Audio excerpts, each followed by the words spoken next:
Bonsoir, chères téléspectatrices, chers téléspectateurs. Bienvenue dans votre émission Il est écrit. Voilà, ce soir, nous allons aborder la suite de notre série de thématiques sur la destinée de l'homme noir et de l'Afrique dans la Bible. Vous savez, nous avons annoncé le tempo dès la première émission. J'étais ici, même sur ce plateau, avec deux hommes de Dieu éminents. L'évangéliste Steve Lopez, qui est aujourd'hui ce soir avec moi sur ce plateau. Alors, suite à une certaine inconvénience, le prophète Géraldin n'a pas pu être là, mais néanmoins, il était aussi sur ce plateau à ma droite. Et ensemble, nous avons abordé cette thématique sur 2 jours de suite, le lundi soir, le mardi soir, donc les jours précédents, sur la destinée de l'homme noir et de l'Afrique. Et dans cette thématique, il était important de connaître un petit peu l'origine de l'homme noir. Parce que vous savez, on ne peut pas parler du futur sans parler du présent, parce que le présent crée le futur. Et aussi, le présent est la conséquence du passé. Donc, c'est vraiment très important. Le passé crée le présent et le présent crée le futur. Et lorsque nous parlons de la destinée de l'homme noir et de l'Afrique, il est très important que nous puissions tenir compte de tous les paramètres, notamment par rapport au temps, aux circonstances, et aussi comprendre un petit peu l'origine de l'homme noir. Alors, je vous rassure tout de suite, cette émission n'est pas centrée sur le communautarisme. Dans la Bible, nous parlons de tout, de plusieurs sujets, et nous le voyons aussi dans la Bible, puisque Dieu parle aussi éventuellement de l'homme noir, tout simplement aussi de sa destinée prophétique, ici même dans la Bible. Et la Bible parle des nations. Mais le but de cette émission, ce n'est pas de créer des clivages entre certains frères, certaines classes. Ce n'est pas de créer des clivages comme on le voit dans Acte 6, le fait qu'il y avait des hellénistes et les Hébreux qui commençaient à avoir des conflits où les Hébreux étaient plus avantageux que les veuves hellénistes éventuellement. Non, nous ne sommes pas dans ce débat. Ça, c'est un débat de caniveau. Mais nous sommes simplement là, sur ce plateau, en train d'enseigner, d'apporter la parole à laquelle vous-même, vous pourrez vous joindre à nous en direct live dès le commencement de cette émission. Le standard est ouvert.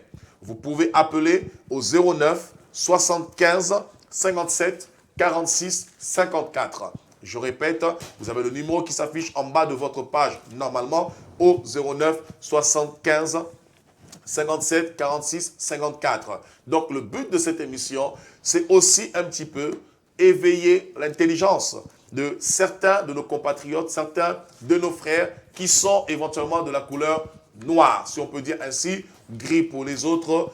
Tout dépendra de la teinture, du dégradé, du métissage des uns des autres, comme sur ce plateau. Vous avez l'évangéliste Steve Lopez ici, par exemple, qui est une tête un peu... Alors, je ne sais pas si on peut dire argileux. Bon, il va le définir tout à l'heure. D'autant plus que la première émission, il nous a défini un petit peu les diverses teintes qu'il y a par rapport à la typologie des sables. Alors, la prochaine fois, peut-être, nous allons faire une étude sur la sablologie. Voilà. Que Dieu soit béni. Et donc, vous pouvez interagir en direct au 09 75 57 46 54. C'est aussi à cause de la montée des intégrismes, du communautarisme, le repli sur soi, et aussi particulièrement dans nos églises, nous constatons une crise identitaire déjà par rapport à Dieu et aussi par rapport à soi-même. Alors beaucoup vont se réfugier éventuellement sur des dogmes, sur des philosophies, ou d'autres veulent retourner aux dieux ancestraux. Alors il était important pour nous, comme dans Acte 15, lorsque l'Église s'est réunie pour la première fois, lorsque l'Église tint un concile avec tous les apôtres, toute l'Église, par rapport au conflit, aux troubles que les apôtres, Paul, Barnabas et tant d'autres missionnaires rencontraient face à certains érudits, certains docteurs, entre guillemets, de la parole, qui enseignaient justement des hérésies. Alors il était notoire, important, urgent que l'Église puisse tenir conseil afin de débattre, de discuter, d'apporter une solution ajustée, équitable, afin d'affermir la foi des disciples. Et suite à cette émergence du panafricanisme, entre guillemets, suite à cette émergence du repli sur soi, du communautarisme, à la recherche des dieux bantous, des dieux noirs, des dieux africains, alors il est important que l'Église aussi, en tant que pasteur, sur ce plateau, d'apporter aussi notre point de vue à la lumière de la parole de Dieu. Alors nous avons aujourd'hui beaucoup qui disent que la Bible a été falsifiée, tronquée. La Bible a été écrite par les Blancs et destinée pour les Blancs. Et on s'en est servi simplement pour pouvoir aligner l'homme noir. Alors nous allons voir avec la parole de Dieu. Est-ce que véritablement la Bible a été tronquée? Est-ce que la Bible a été fausse? Est-ce que la Bible est un livre des Blancs? Est-ce que, alors d'ailleurs quand on dit blanc, il faut aussi définir qu'est-ce qu'on appelle blanc. Mais avec un esprit, un arrière-plan colonial, bien sûr, nous comprenons que lorsque nous sommes blancs, nous parlons automatiquement des Occidentaux, l'Européen et plus précisément, alors il ne faut pas avoir peur de pointer le doigt là où ça peut faire mal, des Français. Alors est-ce que c'est les Français, les Gaulois qui ont écrit la Bible pour pouvoir l'imposer aux Africains afin de les aligner plutôt, excusez-moi. Alors, nous allons voir ça sur ce plateau avec mon confrère ici à ma gauche, l'évangéliste Steve Lopez. Alors, n'hésitez pas. Nous avons eu la dernière fois beaucoup de questions qui nous sont venues sur le direct. Alors, beaucoup ont dit, mais nous reconnaissons ce que vous dites, c'est vrai, mais n'empêche que nous sommes d'accord que l'homme noir est maudit. Nous ne bougeons pas d'un iota. L'homme noir pour nous est maudit parce que nous voyons tous les peuples, toutes les populations prospérer, mais l'homme noir ne prospère pas. Par conséquent, l'homme noir est maudit. Alors, il est important que nous puissions revenir sur toutes ces choses afin d'éclaircir, d'apporter un minimum de clarté, vous voyez, de visibilité, d'orientation, pour ne plus que vous soyez dans les ténèbres et que vous compreniez que certainement la Bible est la parole authentique de Dieu et la seule autorité en matière de foi. Quelles que soient toutes les religions qui se présentent devant elles, la Bible est la seule autorité en matière de foi. Alors, sans plus attendre, je salue l'homme de Dieu qui est à ma gauche, l'évangéliste Steve Lopez. Comment ça va? Bonjour apôtre. Ça va, grâce à Dieu. Je suis dans la joie de vous recevoir une fois de plus, évangéliste Steve. Suite aux dernières émissions que nous avons eues ensemble sur ce plateau, malheureusement, il manque notre cher ami, le prophète Géraldin. Certainement, il va interagir aussi en direct. Ça nous fera un grand plaisir d'avoir aussi son ressenti, ce commentaire, même à distance, comme Paul disait. Je suis absent physiquement de corps, mais en esprit, je suis avec vous et j'apporte aussi mon jugement par rapport à l'église de Corinthe. Et lui, il apportera son jugement par rapport à cette émission. Alors, il y a eu beaucoup de réactions assez vives. Nos auditeurs, nos auditrices qui nous suivent, beaucoup ont pu apporter des commentaires et leur point de vue en disant qu'ils sont plus ou moins d'accord avec la parole qui a été apportée, mais ils persistent et signent à dire que l'homme noir est maudit et il a été maudit, il restera maudit parce que la malédiction de Cham demeure sur lui. Alors, pour cette émission, peut-être que nous allons faire un rétrospectif un peu sur tout ça, mais nous allons vraiment clairement parler de l'origine de l'homme noir, le destin de l'homme noir et le destin de l'Afrique dans la Bible pour que vraiment nos auditeurs comprennent. Et ils auront aussi, bien sûr, ils ont l'antenne, ils n'auront pas. Dès maintenant, l'antenne est ouverte. Ils peuvent appeler et poser des questions en direct et nous y répondrons parce que la Bible contient toutes les réponses, du moins par rapport à toutes les questions existentielles de l'éternité, dans le temps présent et dans le temps éternel. Alors, qu'est-ce qu'on peut dire un peu, évangéliste Steve, par rapport à l'origine de l'homme noir? Nous étions la dernière fois sur Genèse 2 un petit peu. Alors, est-ce qu'on peut vraiment confirmer que l'homme noir est le premier homme à exister sur la terre? Déjà, c'est vrai que nous sommes dans la Bible et je salue tous les auditeurs, les téléspectateurs. Et on va pas trop revenir sur ce qui a été dit, donc je vais plus affirmer en donnant les références. D'accord. Voilà, donc déjà, Genèse chapitre 2, le verset 6, il est écrit « Mais une vapeur s'éleva de la terre et arrosa toute la surface du sol. » Verset 7, « L'Éternel Dieu forma de la poussière de la terre.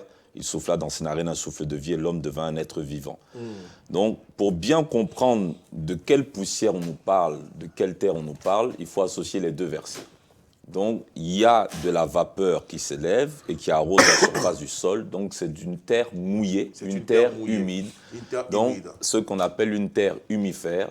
Donc, la dernière fois, on avait parlé de terres calcaires, de terres argileuses, de terres limon, de terres sablonneuses. il y a les terres silicieuses avec la roche et tout ça. Donc, ici, on comprend que c'est une terre humide, une terre humifère qu'on appelle le limon dans l'agriculture et qui se reconnaît par une couleur sombre. Une couleur noire. Et c'est une terre féconde. C'est la terre qu'on utilise le plus. C'est sur ce genre de terre qu'il y a le plus de production. Et pour ma part, apôtre, comme vous l'avez dit, le Seigneur Jésus lui-même, dans sa manière d'enseigner le royaume de Dieu, quand il a affaire à un pêcheur, il dit le royaume de Dieu est semblable à un filet de pêche avec des poissons, etc. Quand il a affaire à des agriculteurs, il dit le royaume de Dieu est semblable à un champ. Quand il a affaire, etc. Hein. Donc, on voit qu'il s'adapte à l'auditoire. Et moi, je me base sur la parole de Dieu. Psaume 19 nous dit que les cieux racontent la gloire de Dieu, donc c'est-à-dire la création. Romains chapitre 1 nous dit très bien que ce Dieu que nous cherchons, que nous adorons, je paraphrase, parce qu'il serait trop long de rentrer dans tous les versets, mais que nous reconnaissons les perfections invisibles de Dieu parce qu'elles sont dans la création. La création, elles sont visibles à l'œil nu. La création, il faut savoir que l'évangile est caché dans la création. Ça, les gens doivent le savoir. L'évangile est dans la création. Et on voit même le Seigneur lui-même faire allusion à lui en parlant de lui comme le lion de la tribu de Juda, l'agneau de Dieu, l'étoile brillante du matin. Il s'identifie aux animaux, voilà, aux astres. L'étoile brillante du matin, qui d'ailleurs n'est même pas une étoile, c'est la planète Saturne en réalité, qui est appelée étoile brillante du matin. Donc, en allant de ce principe qui est biblique, c'est un principe d'interprétation biblique. Alors, le genre de terre qui est utilisé par Dieu, c'est une terre arrosée, une terre humide, donc c'est une terre sombre. De là, nous pouvons alors en déduire que le premier homme a été fait avec une terre noire. Et la science elle-même nous le dit bien, que les premiers hommes sont tous des noirs. Je suivais même une émission, là on ne parle pas de personnes religieuses, encore moins chrétiennes, mais qui confirment que l'homme, les premiers hommes sont des noirs. Et pour moi, c'est pour ça que nous devons méditer l'Écriture, prier le Seigneur. Il y a des choses confirmées dans la parole de Dieu. Deuxièmement, l'homme, nous avons vu que Couche, dans la Bible, dans le livre de Genèse toujours, que le jardin d'Éden, le fleuve se divisait en quatre bras, et ce fleuve passait par le territoire d'Avila, il passait par le territoire de Couche, il passait par la Syrie, et Couche, nous savons que c'est l'Éthiopie. Nous avons parlé même, c'était le prophète Girardin qui en parlait, selon Nombre chapitre 12 au verset 1, Aaron et Myriam, qui sont le grand frère et la grande sœur de Moïse, se sont plaints que Moïse a épousé une femme éthiopienne, et éthiopienne, c'est Couche. Voilà. Selon les différentes versions, certains disent femme noire, femme éthiopienne, mais le nom, c'est la même chose. C'est la même chose, voilà, parce qu'il y a différentes versions de Bible. Je ne sais pas quelle Bible les personnes auront à la maison. Qu'on dise un Congolais ou un Noir, le Congolais, voilà, le Noir, c'est le Congolais, voilà, Congolais. Exactement. Voilà, il y a la couleur et l'origine. Donc, déjà, c'est pour dire que les Noirs sont dans le plan de Dieu, l'Afrique est dans le plan de Dieu, et comme vous l'avez bien dit, il n'y a pas de clivage. On parle juste de comprendre ce que la Bible nous dit, parce que beaucoup de personnes disent que c'est les Blancs qui ont apporté l'Évangile, que la parole de Dieu a été réécrite, que la Bible est écrite à l'avantage des Occidentaux. Non. Si c'était écrit à l'avantage des Occidentaux, il y a des passages qui auraient été effacés. Simplement que des personnes ont pris les passages qui les arrangent pour venir prêcher, pour faire ce qu'ils avaient envie de faire, c'est tout. Tout comme aujourd'hui, nous avons des églises en Afrique où des hérésies sont enseignées. Et puis d'ailleurs, l'apôtre Paul a dit, les hommes enseigneront en fait des fables, des doctrines de démons. Ils séduiront plusieurs. Et Jésus même le dit, prenez garde que personne ne vous séduise parce que plusieurs viendront en mon nom. Ils viendront avec le nom du Seigneur, mais en racontant des fables, des choses en fait. Parce qu'il y a des esprits séducteurs qui vont dans leur sens, qui les arrangent et ils vont tordre l'évangile à leur profit. Bien sûr. hein, et la démangeaison d'entendre aussi des choses agréables. Parce que parfois, la souffrance nous pousse à vouloir entendre ce qu'on a envie d'entendre. Et moi, il y a quelque chose que j'appelle le syndrome du veau d'or. Beaucoup de gens, enfin le veau d'or, nous savons tous. L'évangile du veau d'or. L'évangile du veau d'or, c'est quoi? Le veau d'or, c'est quelque chose de subtil. Parce que nous savons que dans la Bible, jusqu'à aujourd'hui, il y a des idoles. Mais le veau d'or, il était différent, par exemple, de Baal et d'Astarté. Parce que le veau d'or, ils l'ont appelé Dieu.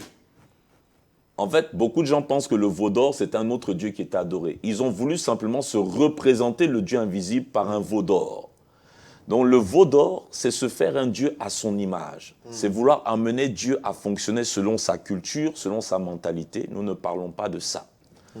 Ensuite, pour parler de la place du noir, pour faire un récapitulatif, on avait touché la malédiction de Cam, justement. Tout à fait.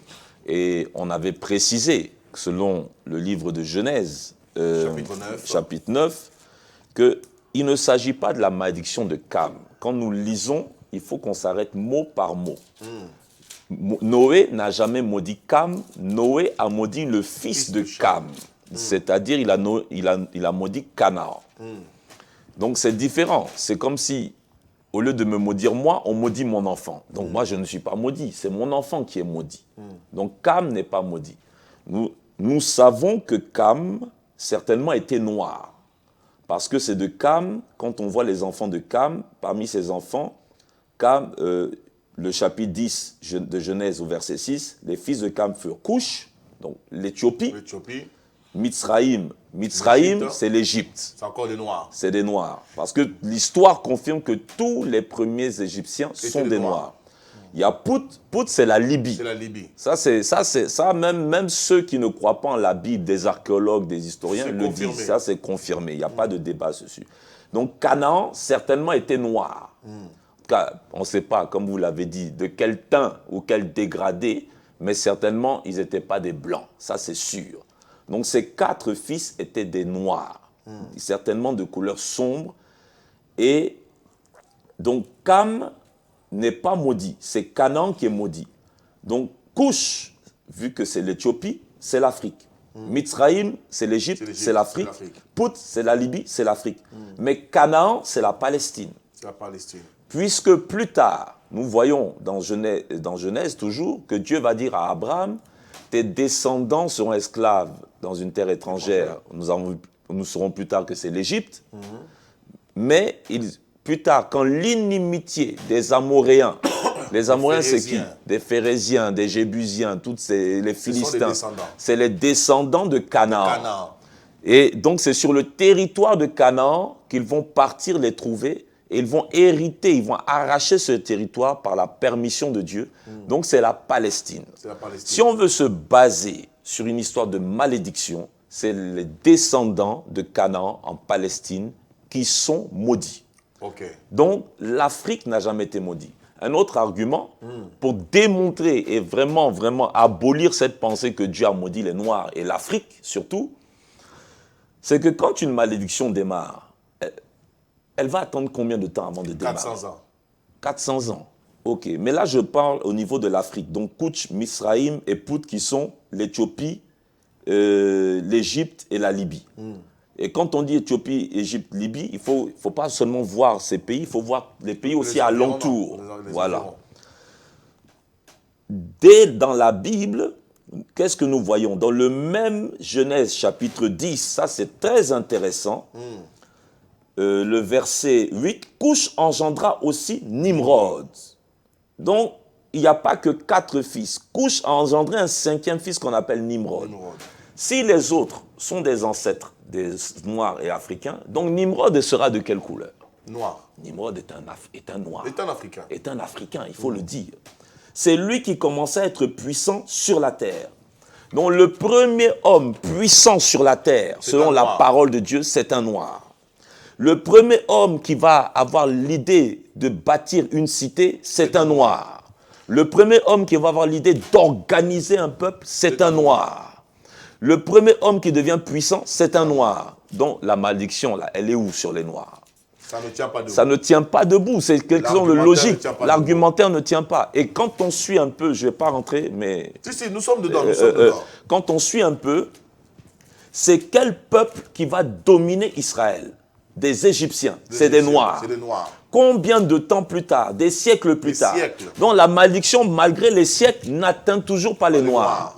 Nous savons que d'après l'histoire, les Égyptiens sont à l'origine des mathématiques. Les Égyptiens sont à l'origine des pyramides. Les Égyptiens sont à l'origine de plusieurs sciences. D'ailleurs, ce n'est pas moi qui le dis. Les théorèmes de Thalès et de Pythagore que nous avons appris à l'école ne viennent pas de Thalès et de Pythagore. Ils ont découvert ces théorèmes dans des hiéroglyphes égyptiens. Mais on leur a attribué cela parce qu'ils en ont fait la découverte. Mais ils n'en ont pas eu la réflexion. Ils ne sont pas les auteurs de ces théorèmes.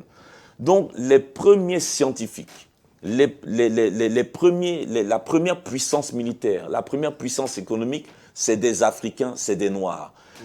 Abraham, en temps de famine, descend où? En Égypte. Le pharaon prend la femme d'Abraham, Sarah, comme femme. C'est un Noir. C'est un Noir. C'est un Noir. Abraham sort de ce pays, le pharaon même lui dit, c'est vérifiable dans Genèse, que pourquoi tu m'as... Genèse 12, Genèse 12 à partir du verset 10. Il y eut une famine dans le pays et Abraham descendit en Égypte. Voici des Noirs qui sont censés être maudits selon la mauvaise compréhension des gens. Abraham descend là-bas pour manger, pour trouver à manger. Mais où est la malédiction? Or, nous savons que la malédiction, on la trouve dans Deutéronome 28. Quand Dieu vous maudit, votre sol est maudit. La famine, on le voit même en Israël, quand Dieu était fâché par des idolâtries, le ciel est fermé, il n'y a pas de pluie, il n'y a pas de rosée. D'ailleurs, c'est pourquoi dans Malachie 3, il dit, mettez-moi à l'épreuve, vous verrez si je ne verrai pas pour vous les écluses des cieux. Oui, quand il y a la malédiction, il y a même des sauterelles qui viennent dévorer vos cultures. On ne trouve rien. Plus tard même, Isaac va descendre encore en Égypte. Jacob va envoyer ses fils en Égypte. Joseph va demeurer en Égypte. L'Égypte, à cause du Nil, va nourrir des nations entières. Comment l'Afrique peut être maudite?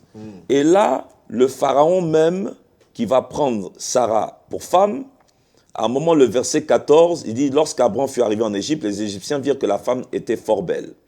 Les grands de Pharaon la virent aussi et la vantèrent à Pharaon, et la femme fut emmenée dans la maison de Pharaon. Il traita bien Abraham à cause d'elle, et Abraham reçut des brebis, des bœufs, des ânes, des serviteurs, des servantes, des ânesses et des chameaux. » Bon, voici l'Afrique maudite, soi-disant par Dieu, et l'Afrique maudite donne des bœufs, donne des ânes, donne des serviteurs, des servantes, des ânesses et des chameaux. L'Afrique n'est pas maudite par Dieu. L'Afrique était la première puissance. Les premiers hommes sont des Noirs. Ensuite, Dieu est souverain. Il y a eu des textes. Évangéliste, on va plus loin. On dit quoi? Il y a eu une famille dans le pays. De quel pays parle-t-on ici? C'est de Canaan. De Canaan. On ne parle pas. Parce que, justement, Abraham il marchait parce que Dieu lui avait dit de Canaan. La Palestine. La Palestine. Donc, d'où Noé a maudit Canaan. Noé a maudit Canaan. Ok. Alors, voyez, nous sommes en train de voir ici, avec l'aide de l'évangéliste Steve Lopez, nous voyons clairement ici que le premier homme sur la terre fut un noir. Et c'est important de dire ce genre de choses. Ça va permettre de décomplexer, je suis navré de le dire, la communauté noire. Même dans les églises. Vous savez, nous trouvons une forme de complexe, d'infériorité. Nous trouvons une forme de complexe qui fait que l'homme noir, par crise identitaire, il a l'impression en fait que son avenir dépend en fait de tout ce qu'il a hérité. C'est-à-dire, en commençant dans les siècles présents, la traite négrière, l'esclavagisme, alors que lorsque nous regardons la Bible, l'esclavage, ça n'a pas été quelque chose de nouveau. Toutes les générations toutes les nations ont pratiquement connu l'esclavage. C'est quoi l'esclavage, évangéliste Steve? C'est le fait d'être assujetti à un dominant. Et c'est comme au temps des empires. Lorsque une nation a été vaincue par une nation, automatiquement la nation vaincue, elle devient esclave de la nation vainqueur. Oui. Et il fut un temps qu'Israël même lui-même aussi imposait l'impôt aux nations aux alentours. Oui. Les Philistins, la Syrie venaient payer l'impôt à David en Israël. Et si on va même plus loin, la première nation ou le premier peuple, la première civilisation à pratiquer l'esclavage ici, c'est qui? C'est l'Égypte. C'est l'Égypte. Et les Égyptiens, c'est de qui? C'est des Noirs. Donc les Noirs qui ont été esclaves eux-mêmes un jour dans leur histoire furent les premiers peuples à pratiquer l'esclavage, à maintenir les personnes dans l'esclavagisme. Donc vous voyez que finalement, l'homme noir, au-delà du fait que ce n'est pas tellement le plus important d'être la première créature, le premier homme sur la terre, ce qui est surtout important parce que nous parlons de la destinée de l'homme noir et de l'Afrique. Nous voyons tout de suite d'emblée, la Bible commence avec l'homme noir. Alors mes amis, si nous gardons la thèse en image, dans notre esprit, dans notre subconscient, si nous gardons la thèse que la Bible a été écrite par les Blancs, comme nous l'attendons dans l'islam, comme nous l'entendons dans beaucoup de communautés, comme nous l'entendons même dans la communauté noire, comme nous l'entendons chez les athées, si vous considérez que la Bible avait été écrite par les Français dans le but de coloniser la communauté noire, alors vous êtes dans l'erreur parce que dès le commencement de la Bible parle de l'homme noir. La Bible met l'homme noir au centre, met l'homme noir en exergue. Au-delà même de parler de l'homme noir dans la Bible nous montre que l'homme noir fut en fait la première grande civilisation dans le monde. Donc, nous voyons que les premières cités n'ont pas été créées à Saint-Denis, n'ont pas été créées à Val-Fouré, n'ont pas été créées... quel quartier d'ici? Je ne sais pas, les Champs-Élysées. Les Champs-Élysées, les premiers quartiers ont été créés, conçus, imaginés, pensés par un noir. Et ce qui est fort encore, ce noir-là, c'est Couche. Et c'est pourquoi c'est important de tenir compte des pays aux alentours, parce que vous devez comprendre qu'à cette époque, les gens étaient aussi nomades. Oui. Il y avait du mouvement, il y avait de la circulation. Il n'y a pas les mêmes frontières que maintenant. Il n'y a pas les mêmes frontières qu'aujourd'hui. Et sachant que dans l'histoire moderne aussi, les frontières d'aujourd'hui ne sont pas les frontières d'hier. Et ça, il ne faut pas l'oublier. Alors, au fur et à mesure du temps, autant les langues ont évolué, autant aussi les frontières ont évolué en fonction de l'impérialisme, en fonction des guerres, en fonction des pays qui ont dominé à travers diverses guerres, divers siècles, qui ont pu éventuellement refaire en fait les dessous des cartes, les cartes du monde. Mais si nous revenons à la Bible ici, nous voyons que le premier homme à être un vaillant chasseur, donc le premier chasseur ici, bien que vous me direz qu'on nous a parlé de Caïn éventuellement qui a présenté les fruits et puis de son sol et Abel aussi, mais néanmoins ils avaient quand même du sang noir parce que le premier homme fut un noir, donc les premiers chasseurs aussi Abel et Caïn, ils avaient du sang noir. Mais après la deuxième civilisation, là nous parlons de la deuxième civilisation, lorsque nous parlons de Noé, nous avons quitté la première civilisation, nous partons maintenant à la deuxième civilisation. Parce que vous n'êtes pas sans censé savoir qu'après la première civilisation d'Adam et Ève et leurs enfants, Dieu détruisit la terre.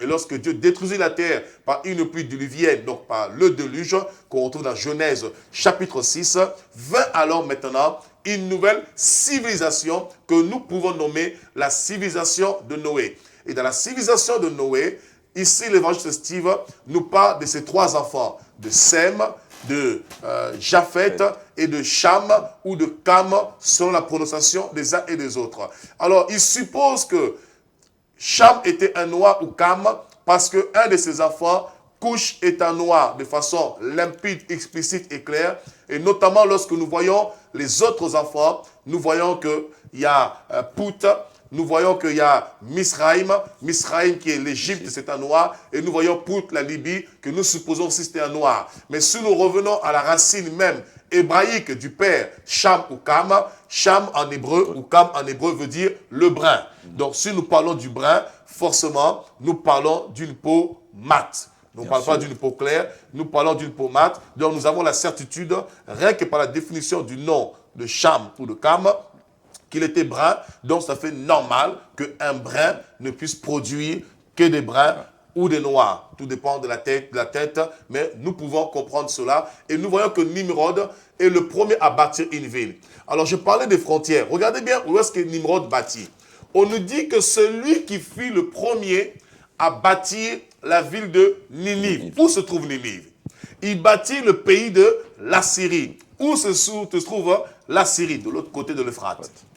L'autre côté du fleuve. Donc, c'est-à-dire que même la Babylone, l'Irak, c'est Nimrod qui a bâti cela. Ninive, c'est Nimrod. La Turquie, c'est Nimrod qui a bâti toute la région de la Palestine, toute la région du Proche-Orient. Il y a des gens qui pensent que c'était un petit quartier. Exactement, exactement. Non, il faut avoir une vision grande. C'est vrai qu'on ne se projette pas aujourd'hui. Vous savez, c'est comme quand on parle du Grand Paris. Ouais. On parle du Grand Paris, ce n'est pas seulement un métro. Si vous voyez le projet du Grand Paris, c'est un projet plutôt pharaonique, gigantesque, qui permet de relier en fait pratiquement toute l'île de France. Ouais. Donc ça s'étend sur des kilomètres et des kilomètres. Donc nous voyons ici Nimrod, qui fut un vaillant chasseur devant l'Éternel. Il régna d'abord sous Babel. Et lorsqu'on parle de Babel, automatiquement on parle de la tour de Babel. Lorsque nous parlons de Babel, dans Genèse 11, on nous parle de la tour de Babel. Où se situe la tour de Babel, évangéliste? C'était en Irak. C'était en Irak. Donc on voit que la tour de Babel était en Irak. Donc dans ce cas-là, formellement ici, la personne qui a bâti la Syrie, l'Irak, c'est qui? C'est Nimrod. C'est Nimrod, c'est un noir. Un noir. Voilà. Donc vous voyez que l'homme noir influençait la société. L'homme noir a fait l'histoire. L'homme noir a... Nous attendons aujourd'hui que l'homme noir n'est pas rentré dans l'histoire. Nous voyons ici que l'homme noir n'a pas besoin de rentrer dans l'histoire parce qu'il est l'histoire.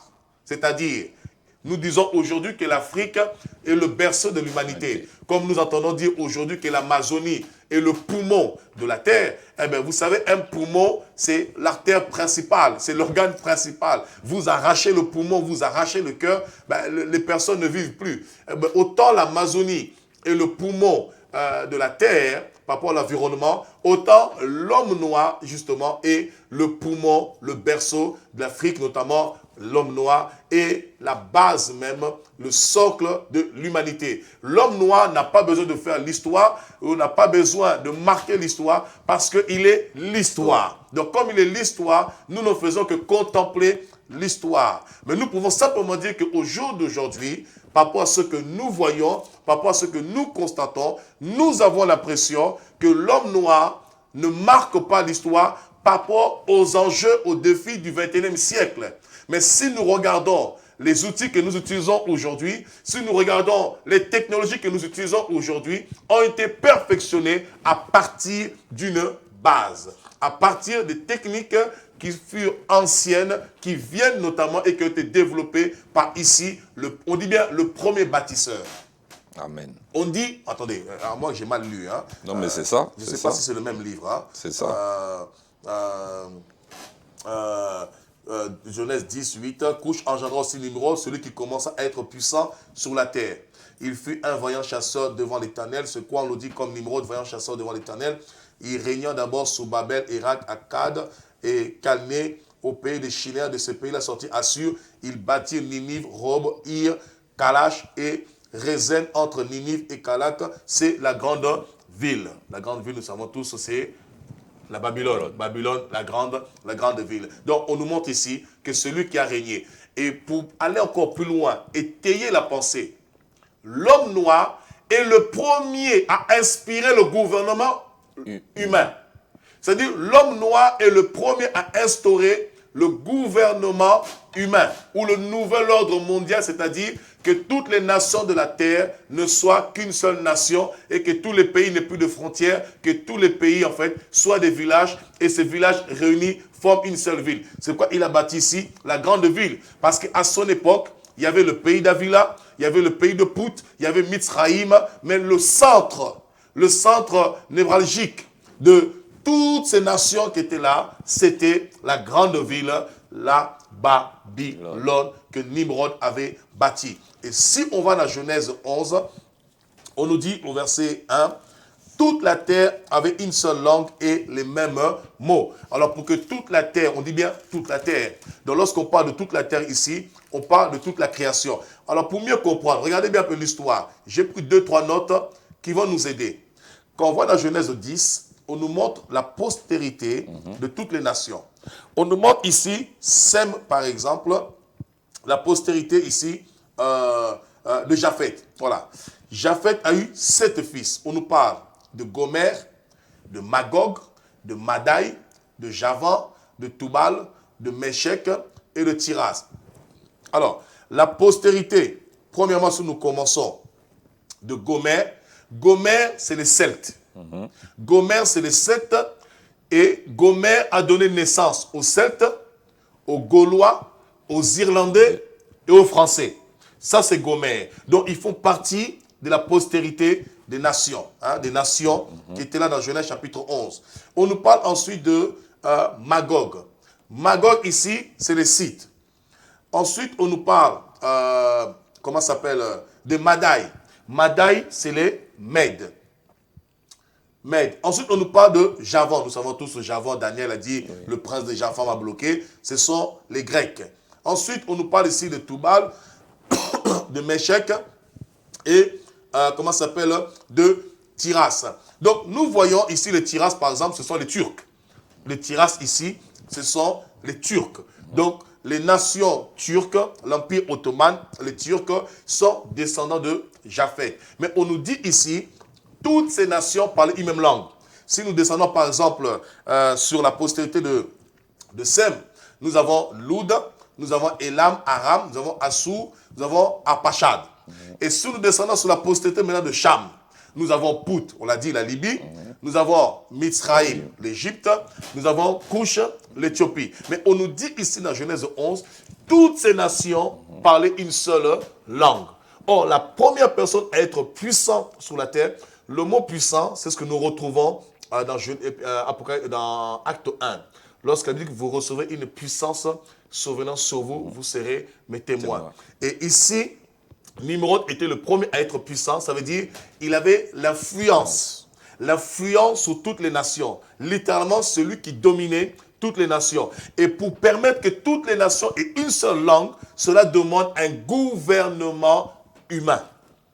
Sauf que Dieu a confondu leur langage. Pourquoi? Parce que ce n'était pas encore le temps pour que Satan puisse se manifester dans ce paroxysme. Il fallait attendre que les temps s'accomplissent. Pourquoi? Parce que Dieu avait libéré une prophétie que ça serait la postérité de la femme qui écraserait la tête du serpent. Or, si à ce moment, les nations de la terre formaient une seule langue, dans ce cas, la prophétie était caduque. Et la Bible elle-même est une prophétie et qui est en train de suivre son cours. Donc, vous voyez, à la lumière de ça, nous allons aller encore plus loin. Tout à l'heure, l'évangéliste a parlé notamment du fait qu'Abraham était en Égypte.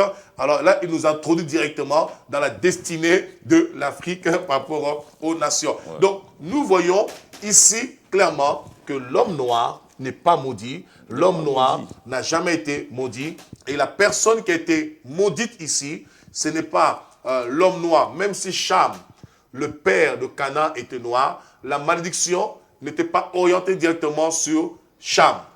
Parce que Cham était béni. Mais la malédiction était lancée sur son fils Canaan. Or, Cham n'a pas eu seulement comme enfant Canaan. On nous montre ici que Cham a eu 3 enfants. Il a eu Canaan, il a eu Couche et il a eu, comment s'appelle Mitzraïm. Donc, la Libye, l'Égypte et l'Éthiopie. Et l'enfant qui a été maudit ici, ce n'est pas l'Éthiopie qui avait été maudit. L'enfant qui avait été maudit ici, c'était Canaan qui avait été maudit. Et Canaan ici, c'est la Palestine. Donc c'est la Palestine qui avait été maudite. Et ce n'est pas, même si on peut supposer que les Palestiniens étaient de noirs, probablement, on ne refuse pas cela. Vous savez, si nous disons que Cham était un noir et que ses descendants étaient des noirs, nous ne refusons pas, nous pouvons accepter le bénéfice du doute.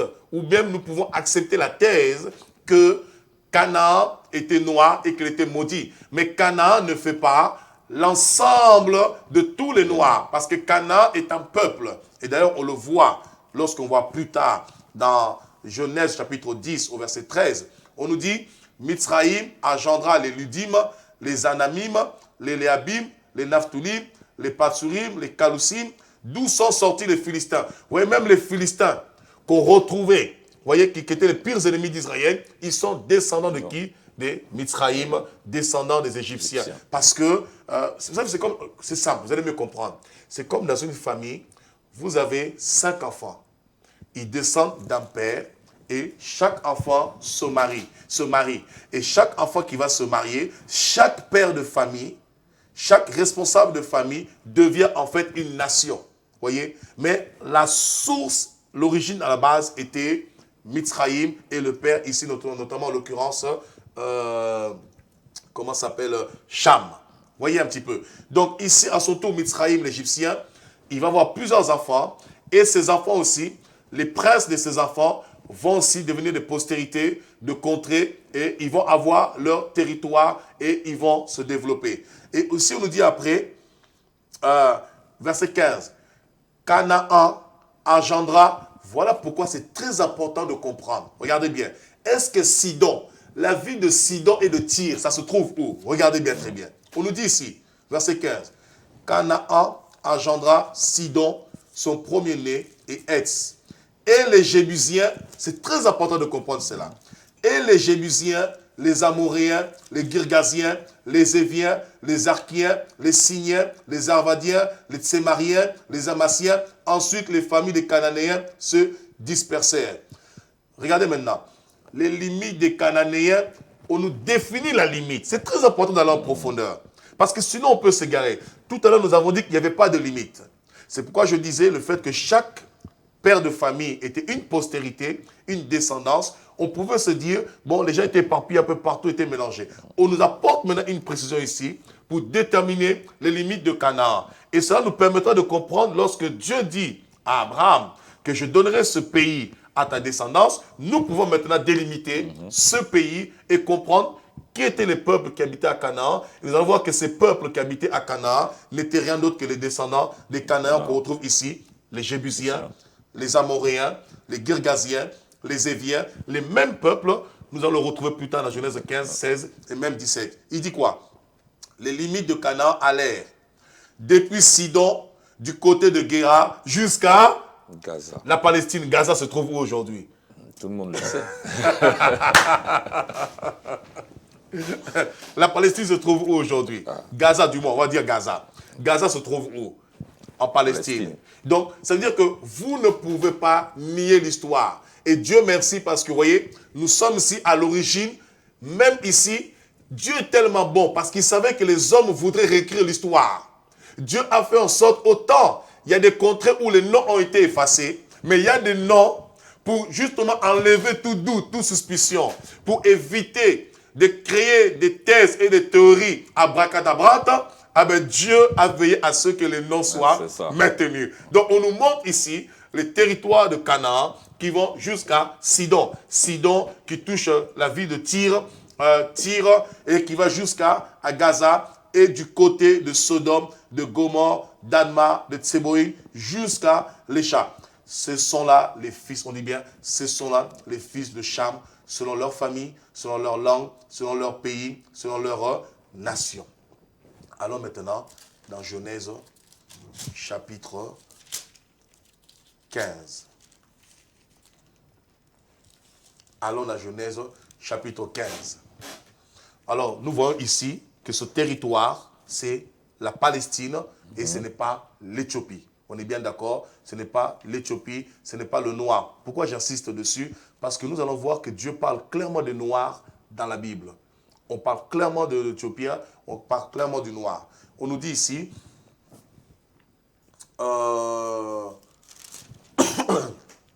Genèse 15, à partir du verset 13. Et l'Éternel dit à Abraham, sache que tes descendants seront étrangers dans un pays qui ne sera point à eux. Et Abraham vient d'où? D'Ur, En Chaldée. en Chaldée. Et Ur en Chaldée se trouve où? C'est la Mésopotamie, c'est la Syrie. Alors, il dit, sache que tes descendants seront étrangers dans un pays qui ne sera point à eux. et ils y seront asservis et on les opprimera pendant 400 ans. Mais je jugerai la nation à laquelle ils seront asservis et ils sortiront ensuite avec de grandes richesses. Toi, tu iras en paix vers tes pères, tu seras enterré après une heureuse vieillesse. À la 4e génération, ils reviendront ici, car, maintenant on nous cite les noms. Évangéliste. L'iniquité des Amoréens n'est pas encore à son Comble. Amoréens descendant de qui? C'est Canaan. Canaan. On continue. Quand le soleil fut couché, il eut une obscurité profonde, et voici, ce fut une fournaise fumante. Et des flammes passaient entre les animaux partagés. Maintenant, on nous montre ici les limites du pays. Verset 18. En ce jour-là, l'Éternel fit alliance avec Abraham et dit, je donne ce pays à ta postérité, depuis le fleuve jusqu'au grand fleuve, au fleuve d'Éphrate.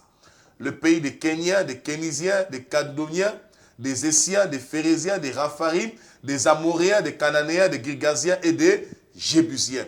Et toute cette contrée qui est délimitée ici, c'est quel territoire aujourd'hui? C'est Canaan. C'est Canaan. Et Canaan, c'est là, Palestine. c'est la Palestine. Il n'y a pas de malédiction divine, en tout cas, sur l'Afrique. Donc, il n'y a aucune malédiction divine sur l'Afrique. La malédiction ici n'a jamais été ni sur les Noirs, particulièrement, ni sur l'Afrique, encore plus. Et si qui puisait, s'il y avait une malédiction sur les Noirs, alors cette malédiction se limitait simplement à la postérité de Canaan. Et Canaan, en fait, avait pour terre et territoire la Palestine. Donc, les Palestiniens que nous voyons aujourd'hui, Mahmoud Abbas, par exemple, est un descendant de Canaan. Mais il faut le dire. Mais il faut le dire, je ne sais pas. Mais il faut le dire. C'est très important. Même s'il y a eu des mélanges avec le temps, des métissages, des mélanges, mais il faut le dire. La source, la racine, c'est Canaan. Vous savez, on ne peut pas changer l'ADN. Vous savez, c'est comme un être humain. Il peut changer de visage, il peut changer d'apparence, mais son empreinte ne change pas. L'empreinte, c'est l'origine, c'est la source, c'est l'ADN. Et ici, la Bible se confirme par elle-même. Alors maintenant que nous avons compris que le premier homme sur la terre est un noir, et que secondo, l'homme noir n'a jamais été maudit, si ce n'est que la descendance de Canaan, et en plus de cela, Dieu a éradiqué, comment ça s'appelle, ce peuple. C'est-à-dire, il a chassé ce peuple de Canaan qui s'est éparpillé un peu partout, parmi toutes les nations qui existaient sur la terre. Mais lorsque nous lisons la Bible, Dieu nous dit que Dieu est riche en bonté, il est lent à la colère et riche en miséricorde. Et on nous dit justement que Dieu punit l'iniquité des pères jusqu'à la 4e génération. Alors si Dieu avait maudit Canaan, la Palestine, cette malédiction sur Canaan, normalement, elle a duré 400 ans, cette malédiction. Cette malédiction devrait durer 400 ans, et après ces 400 ans, la malédiction, elle était finie. Mais ici, clairement ici, on nous montre clairement que la terre de Canaan, c'est la Palestine, cette terre, bien sûr, qui touche le Proche-Orient, bien sûr, cette terre que Dieu a donnée à Abraham, notamment la partie de la Palestine, que les Palestiniens aujourd'hui réclament absolument, qui ne leur appartient pas, qui appartient aux Hébreux. Alors vous me direz aujourd'hui, si la malédiction dure 400 ans, pourquoi dans ce cas-là, il y a le conflit palestinien, je ne dirais pas forcément arabo-musulman et puis Israël. Il y a le conflit entre les Palestiniens qui sont là, qui sont musulmans bien sûr, et les Israélites. Vous me poserez la question, pourquoi dans ce cas-là, il y a ce conflit? Certainement, c'est encore la même malédiction qui se perpétue. Non, pas du tout. Ce n'est pas la même malédiction qui se perpétue. Ce qui se perpétue, c'est comme l'histoire de Moïse. Lorsque, comment il s'appelle, Caleb fut mort, il restait ses enfants. Et il y a un moment, ses enfants sont partis voir Moïse pour réclamer l'héritage à leur père. Et ce qui se passe ici, c'est la même chose. Ça veut dire que les descendants de Canaan, les restes de Canaan encore, qui sont éparpillés dans le monde, tout comme les Juifs, lorsqu'ils ont été investis par les Romains et que le temple a été, comment ça s'appelle, rasé, dévasté, et que les Juifs ont été persécutés en l'an 70 et que beaucoup ont été éparpillés dans le monde pendant des millénaires, ils ont toujours aspiré, désiré retourner sur leur terre. Jusqu'en 1948, au 10 mai, où, à la résolution de l'ONU, on a accordé aux Juifs de retourner dans leur terre. Eh bien, les descendants aussi des Canaan, le noyau de Palestiniens, eh bien, ils ont aussi conscience que la Palestine, en fait, était une terre de leurs aïeux, de leurs ancêtres. Et ils veulent avoir cette terre. Or, ce qu'ils oublient simplement, c'est qu'au jour d'aujourd'hui, cette terre n'est plus leur propriété. Cette terre a été donnée à un peuple, à une nation qui est la descendance de Sem, littéralement Abraham. Voilà, évangéliste, qu'est-ce que nous pouvons dire avant de pouvoir nous introduire, rentrer dans la destinée de l'Afrique par rapport aux nations? Non, moi ce que je peux dire, c'est que il y a tellement de passages, vraiment pour enlever vraiment ce complexe, ce mensonge, ce doute, ou le fait de vouloir renier le Dieu de la Bible, le véritable Dieu. Bon, je pourrais simplement rajouter par rapport à ce qui a été dit, même Dieu a introduit les Noirs en Israël. Tout à fait. Oui, ça, il faut que les gens le sachent, que même si la descendance d'Israël, Israël est la descendance de Sem, mais Dieu est allé faire même un mélange dans la descendance de Sem avec les Noirs. Avec les Noirs. Et on peut le trouver dans Genèse 42, parce que pendant que tu parlais, j'ai eu cette pensée-là.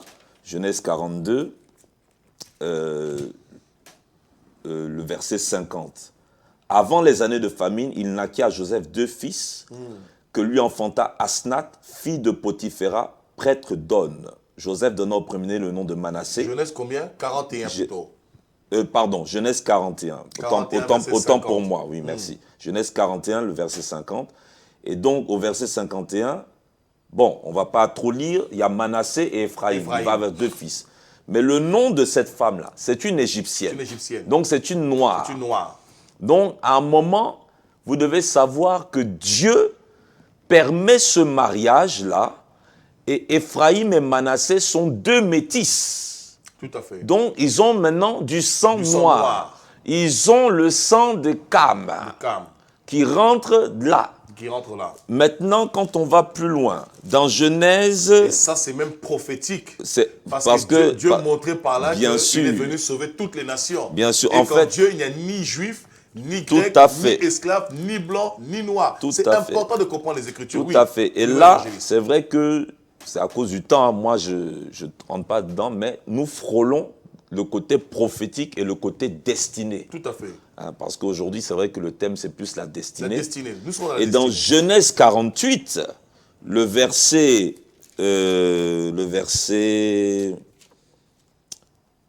3, Jacob dit à Joseph, le Dieu Tout-Puissant m'est apparu à Luz. Parce que, bon, pour ceux qui ne connaissent pas, Jacob, qui est le père de Joseph, pendant des années ne va pas le voir, il croit qu'il est mort, parce que les frères ont fait croire que Joseph est mort. Il va le retrouver dans un temps de famine encore, et ils vont venir encore de Canaan pour trouver de la nourriture en Égypte, l'Afrique. Donc, ça ne tient pas debout toujours la malédiction sur les Noirs, sur l'Afrique, parce qu'ils sont maudits depuis, mais ils sont toujours fertiles, ils sont toujours les premiers. Et là, il dit, il m'a dit, je te rendrai fécond, je te multiplierai, je ferai de toi une multitude de peuples. Donc ça, il s'agit de la bénédiction d'Abraham, de donner une multitude de peuples. Donc Dieu introduit les peuples noirs, va introduire les peuples noirs africains dans la descendance d'Abraham. Et là, il dit, je te donnerai ce pays à ta postérité après toi pour qu'elle le possède à toujours. Maintenant, les 2 fils qui te sont nés au pays d'Égypte, en Afrique, des Noirs, avant mon arrivée vers toi en Égypte, seront à moi. Donc ici, prophétiquement dans la destinée, Dieu dit, ces fils africains-là seront à moi. Et il dit, Ephraïm et Manassé seront à moi. Et ça, c'est fort, comme Ruben et Siméon. Or, parmi les patriarches, ce sont les frères aînés. Donc, il approprie le droit d'aînesse de Ruben et Siméon à des Africains. Et ensuite, il dit, mais les enfants que tu as engendrés après eux seront à toi. Mais là, ce que beaucoup de gens ignorent, c'est que la tribu de Joseph est une tribu métissée. C'est une tribu avec du sang égyptien, du sang africain, du sang noir. Ça, beaucoup de fois, on oublie de le dire. Parce qu'il faut dire la vérité, homme de Dieu, les gens sont formatés par un film que nous avons beaucoup aimé, comme les 10 commandements. Les 10 commandements, on voit un blanc, tout le monde est blanc, Josué est blanc. Même pour votre information, Josué, fils de Noun, est descendant d'Éphraïm. Donc, c'est-à-dire l'homme qui emmène, lui, il a pas, qui emmène dans la conquête. Dans la conquête, voilà, qui les libère, qui l'amène dans la conquête. Qui emmène dans la conquête de Canaan. C'est un descendant égyptien noir. C'est vrai qu'il y a un mélange, mais il y a du sang égyptien noir. Ça, on ne le dit pas. Parce qu'on nous montre un Josué blanc tout le temps. Et on n'est pas dans les clivages, mais il faut dire l'homme noir a sa place dans l'histoire. Nous devons remettre l'histoire. Que ce soit mathématiquement, que ce soit intellectuellement, que ce soit en termes de gouvernement, politiquement. Et moi, je mets un aspect spirituellement parlant. Parce que là, il s'agit, vous devez comprendre aussi, un héritage spirituel. On va le voir. Un héritage prophétique. On va le voir. Pourquoi en Afrique on prie beaucoup? On va le voir dans le livre d'Ésaïe. Et justement, c'est dans ma pensée, parce que j'ai même pensé à Isaïe. Et c'est vrai que beaucoup de personnes aujourd'hui se posent la question. Quelle est la place de l'Afrique? Pourquoi est-ce qu'en Afrique on prie beaucoup comme ça? En fait, il y a une raison divine. Pourquoi ceci? Pourquoi cela? Et moi, j'aimerais dire, avant qu'on rentre de plein pied dans la destinée, il faut aussi qu'on ressente des choses parce que Dieu n'est pas pour les noirs, les blancs, toutes ces histoires. Dieu n'a pas de couleur, nous l'avons assez dit, mais le vrai problème qui est sur la terre, c'est le péché. Et celui qui utilise le péché comme une arme, c'est qui? C'est le diable. C'est le diable. Il faut le dire, le vrai ennemi, c'est le diable. C'est le diable. Et beaucoup diront, oui, les Africains prient, il y a des problèmes. Les Africains sont les derniers. Mais les Africains ont été les premiers. Les Noirs ont été les premiers. Ecclésiaste, le chapitre 1 dit, il n'y a rien de nouveau sous le soleil. Et là, j'introduis un peu la destinée par la foi. Parce que notre foi, là, elle est spirituelle. Ce qui a été, c'est ce qui sera. De la même manière, comme tu as dit, apôtre, que les Africains ont commis l'esclavage, à un moment, la roue tourne. Les Africains aussi ont subi l'esclavage. De la même manière que les Africains étaient premiers, aujourd'hui on peut dire derniers, n'ayons pas peur des mots. Moi, je vous dis que ces Africains-là vont revenir et remonter. Il n'y a rien de nouveau. Et je veux donner juste une petite explication en transition. Oui. Pourquoi? Nous l'avons dit la dernière fois, de quand datent les indépendances? Les années 60. Donc, disons même 1960 pour globaliser, jusqu'à 2010. Arrondissons même déjà à 2020, parce que nous sommes pratiquement en 2020. Ça fait 60 ans. Ça fait 60 ans. Quand, moi, là, parce que nous parlons aussi prophétiquement, nous parlons par révélation, nous parlons bibliquement. Même Paul a dit, quand vous rassemblez, on peut parler par doctrine, on peut parler par inspiration, on peut parler par révélation. Nous faisons tout à la fois. Alors, quand Dieu a délivré les Israélites, est-ce qu'il a pu emmener ces Israélites à Canaan tout de suite? Non. Dieu avait prévu 40 jours. Nous connaissons tous l'épisode. Dieu va prendre 12 princes, parmi lesquels il y a Josué et Caleb. Chacun représente une tribu. 10 vont dire qu'on ne peut pas entrer à Canaan. Il n'y en a que 2 qui vont dire qu'ils peuvent entrer à Canaan. Alors le Seigneur va dire, à cause de vos paroles, vous n'entrerez pas. Et alors Dieu va dire, tous ceux qui sont sortis vont mourir dans le désert, et c'est ceux qui vont naître. Et Dieu va délimiter un âge, les petits qui ont été délivrés, c'est ceux-là qui vont aussi rentrer. Toute cette génération ne veut pas rentrer. Pourquoi? Parce que, on le disait tout à l'heure quand on s'est eu au téléphone, nous avons un Dieu illimité, mais Dieu lui-même se limite par des hommes qui le limitent. Tout à fait. Donc Dieu voit que ces gens, on ne peut rien faire avec eux. Moi, je ne veux pas être dans la moquerie, mais il faut qu'on dise les choses. Aujourd'hui, en 60 ans, Il y a des personnes qui ont connu la colonisation qui sont toujours vivants. Il y a une génération qui a connu la colonisation et les indépendances qui sont vivants. Moi, on ne souhaite pas la mort de quelqu'un, mais il n'y a rien de nouveau. Il y a une génération qui est là qui doit mourir. Il y a une génération d'Africains. Il ne s'agit pas de malédiction, il s'agit de mentalité.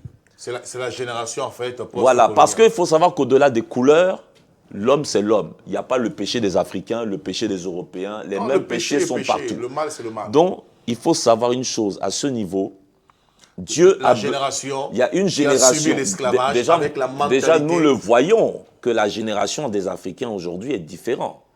Il y a une autre génération de leaders qui va arriver, qui émerge. Il y a une autre des mentalités. Il y a des choses qui n'osaient pas être dites, qui commencent à être dites.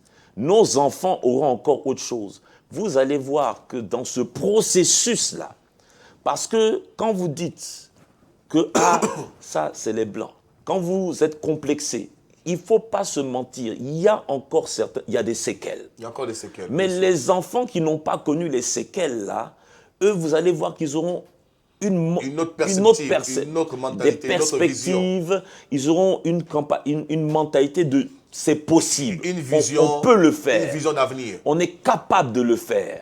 Et dedans, ceux qui seront même chrétiens, vous allez voir une émergence. On parle d'émergence en Afrique, mais je vous assure, il y aura une émergence. Tôt ou tard, une émergence va revenir et ce qui a été, c'est ce qui sera. Peut-être pas dans la même dimension, mais je suis convaincu que sur cette base, c'est pour ça que, vous savez, certains prient, mais malgré leur prière prépare, il y a une grâce qui va venir sur la prochaine génération. Parce que malgré certaines prières, il y a des choses, certaines personnes ne sont pas prêtes. Mentalement, ils ne sont pas prêts. Ils n'osent pas oser faire certaines choses. Mais par les prières qui sont là, moi, c'est ce que je peux dire. Les prières qui sont faites ne sont pas inutiles. Vous savez que nous-mêmes qui sommes là sur ce plateau, il y a des promesses que nous avons reçues pour nos ministères, qui sont pour nos ministères, mais qui viendront. Même la Bible dit qu'Abraham a salué la promesse de loin. De loin. Je vais t'apporter un témoignage. J'ai vécu une expérience, là je parle vraiment, je ne suis plus vraiment dans la thématique, mais c'est vraiment un témoignage. J'ai vécu une expérience en 2018 en relation avec un songe que j'ai fait en octobre 2012. J'ai fait un songe en octobre 2012 et en octobre 2018, j'ai vécu une expérience en fait qui était la réalisation de ce songe que j'ai fait en 2012. C'est-à-dire 6 ans après. Donc c'est pour dire en fait qu'il y a une évolution, il y a quelque chose qui va changer. La première génération qui a reçu l'indépendance, d'ailleurs, ils ont reçu l'indépendance sans savoir qu'est-ce que c'est l'indépendance. Et dans cette indépendance qu'ils ont reçue, ils ont reçu un régime républicain, mais sans savoir qu'est-ce que c'est la République. Et voilà pourquoi la gestion a été mal gérée. Et comme ils étaient encore un peu esclaves de la mentalité, ils avaient besoin encore des tuteurs et des tuteurs colons pour permettre encore de le mener à la baguette, pour essayer un peu de le garder, comme dit dans Galates chapitre 4, verset 1, aussi longtemps que l'héritier demeure un enfant, il ne diffère en rien d'un esclave, bien qu'il soit le maître de tout. Et l'Afrique est maître de toutes les richesses du monde. Et c'est pourquoi je voulais que nous puissions, dans cette introduction, arriver dans cette destinée prophétique de l'Afrique. Tout à l'heure, tu as dit dans Genèse chapitre 12, au verset 10 à 20, que Abraham est parti se réfugier en Égypte. Pourquoi? Parce que dès le commencement, Dieu montre la destinée prophétique de l'Égypte qui se trouve en Afrique. C'est-à-dire l'Afrique devient une terre de refuge pour les nations.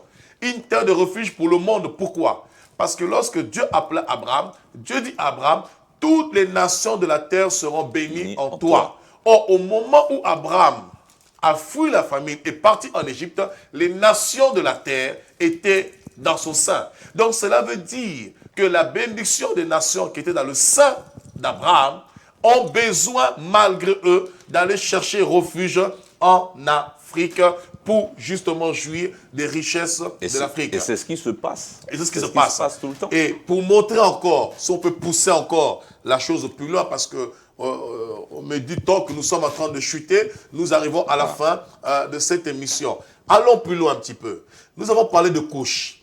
Dans Ésaïe 13, verset 22 à 23, Dieu pose la question, il dit, est-ce qu'un Éthiopien peut-il changer la couleur de sa peau? Or, s'il pose la question, si un Éthiopien peut-il changer la couleur de sa peau, cela veut dire que l'Éthiopien est noir et comme il est noir, il ne peut pas changer la couleur de sa peau. Donc, nous voyons par ce principe, le couche, le descendant de couche ou le couchemite, ce sont des noirs. Mais le plus important pour moi, revenons dans Genèse chapitre 10. On nous dit ici, le fils de Couche va s'appeler Avila. Le nom n'est pas anodin. Or, Avila, c'est ce que nous trouvons dans Genèse, chapitre 2, par rapport au fleuve Avila. Allons-y tout doucement. Nous sommes dans, qu'est-ce qu'on a dit? Genèse 12. Genèse, chapitre 10. Nous sommes dans Genèse, chapitre 10. On dit, les fils de Couche sont Saba. Saba, ici, nous renvoie à la reine d'Éthiopie. Suivons très bien, à la reine d'Éthiopie. Et le second fils de Couche s'appelle Avila. Alors, pourquoi il appelle Avila? Les noms ne sont pas anodins. Pourquoi Couche donne son nom Avila? Parce que Avila, en fait, c'est aussi l'un des fleuves qui traversait l'Éthiopie. Et on nous précise que ce fleuve qui sortait de l'Éden, qui traversait Avila, donc l'Éthiopie, Couche, on nous dit, regardez bien, verset 1, 11. Le nom du premier est Pichon, c'est celui qui entoure le pays d'Avila, où se trouve quoi? L'or. Donc, ça veut dire le fleuve d'Avila, où se trouve l'or. On dit l'or de ce pays est pur. Tout à fait. On y trouve aussi le bélium et la pierre d'onyx. Donc, ça veut dire quoi? Tout ce qui est pierre, tout ce qui est diamant, tout ce qui est or, la plupart des richesses, des minéraux qui sont sous-sol se trouvent particulièrement en Afrique. Mais je vais choquer, mais particulièrement en Afrique noire. Parce que on nous dit ici, Avila est le fils de Couche. Et Couche est un Éthiopien, et c'est un Éthiopien qui est noir. Et on nous dit que le fleuve ici, le fleuve Avila, c'est ce fleuve-là qui contient toutes les richesses, l'or. On nous dit que l'or de ce pays, ça veut dire quoi? Ça veut dire qu'il y a de l'or aussi. Dans les autres fleuves, il y a de l'or, mais il y a or et or. L'or de ce pays est particulier. Et on nous dit que l'or est pur, et on nous trouve plusieurs sortes de pierres. C'est la raison pour laquelle, si vous regardez en Afrique, la plupart des matériaux, de minéraux dont on a besoin pour la technologie, pour l'innovation, on le trouve toujours en Afrique. Pourquoi? Parce que cet or-là ne finira jamais. Ça veut dire, ce sol-là, Avila, particulièrement l'Afrique, regorge des richesses pures, des grandes pierres, beaucoup de pierres. Et ici, on n'a pas cité toutes les pierres. Donc, il y a encore des pierres et des pierres qu'on n'a pas citées parce que des fois, la Bible va à l'essentiel. Mais c'est pour nous montrer, en fait, cette terre regorge beaucoup de pierres précieuses, beaucoup de diamants, beaucoup de topazes, beaucoup de jaspes. En fait, toutes les pierres que nous retrouvons dans Apocalypse. Allons-y un peu rapidement. Apocalypse, chapitre 22, par rapport à la Nouvelle Jérusalem, si on peut juste prendre ça rapidement.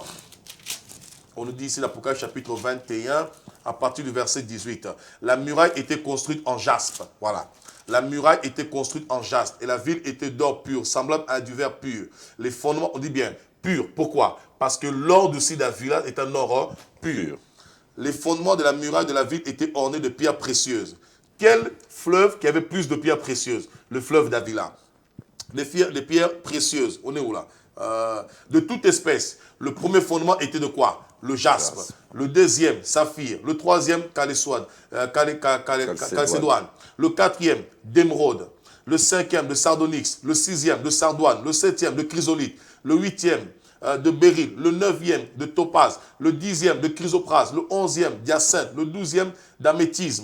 Voilà. Donc, toutes ces pierres que nous retrouvons ici, nous le retrouvons particulièrement, même s'ils ne sont pas tous décrits ici, mais nous le retrouvons dans le sol d'Avila. C'est la raison pour laquelle, au jour d'aujourd'hui, qu'on le veuille ou pas, l'Afrique, dans sa destinée prophétique, l'Afrique, en fait, a pour mission, depuis le patriarche, depuis le père de la foi, c'est-à-dire l'Afrique, sur le plan politique, a influencé le monde. Sur le plan socio-culturel, l'Afrique a influencé le monde. Sur le plan technologique, l'Afrique a influencé le monde. Et sur le plan, bien sûr, toujours social, l'Afrique est le berceau de l'humanité. C'est-à-dire l'Afrique est là toujours pour loger les personnes. L'Afrique est la terre-mère. D'ailleurs, on l'appelle la terre-mère. Pourquoi? Parce qu'une mère, elle est celle qui vient justement apporter la provision, les providences pour ses enfants. Donc l'Afrique est là justement pour enrichir les nations. Voilà pourquoi toutes les nations, les Juifs vont en Afrique pour extraire le diamant, les Européens vont en Afrique pour extraire les pierres. Pourquoi il y a toutes ces guerres en Afrique? Toutes ces guerres ont pour but simplement de créer en fait une déstabilisation politique dans le but justement de s'enrichir et de profiter des richesses de l'Afrique pour ne pas que cela revienne aux Africains parce que les étrangers, les nations extérieures à l'Afrique ont réalisé en fait que c'est un continent qui regorge beaucoup de richesses et aujourd'hui, scientifiquement parlant, on le reconnaît au niveau de la science que le continent africain, à lui seul, ce continent en fait nourrit le monde entier, détient toutes les richesses du monde entier. Mais il y a des richesses qui sont plus concentrées dans d'autres endroits, particulièrement à d'autres, notamment chez les Noirs, comme on le voit ici, par rapport au fleuve Avila. Il y a beaucoup de richesses qui sont concentrées chez les Noirs. Voilà pourquoi, inconsciemment aussi, on essaie d'aligner un petit peu l'homme noir au jour d'aujourd'hui pour ne pas qu'il prenne conscience de sa richesse.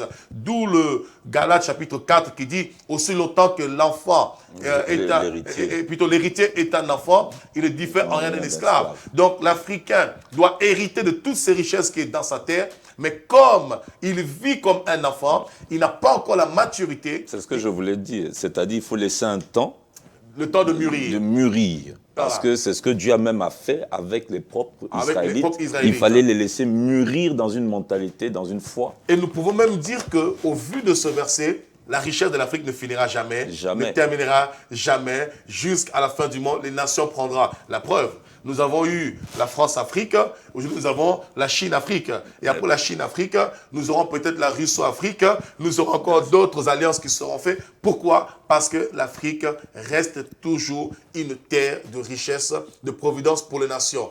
Alors, pour montrer encore la force du continent africain, j'aimerais que nous puissions prendre, parce que nous avons vraiment à la fin le chapitre, le psaume 68, versets 30 à 32, pour montrer la spiritualité qu'il y a chez le peuple africain, que cette spiritualité en fait n'a pas été inventée, elle vient de la Bible, et c'est la raison pour laquelle le peuple africain ne fait que prier, prier, prier, prier. Psaume 68, verset 30.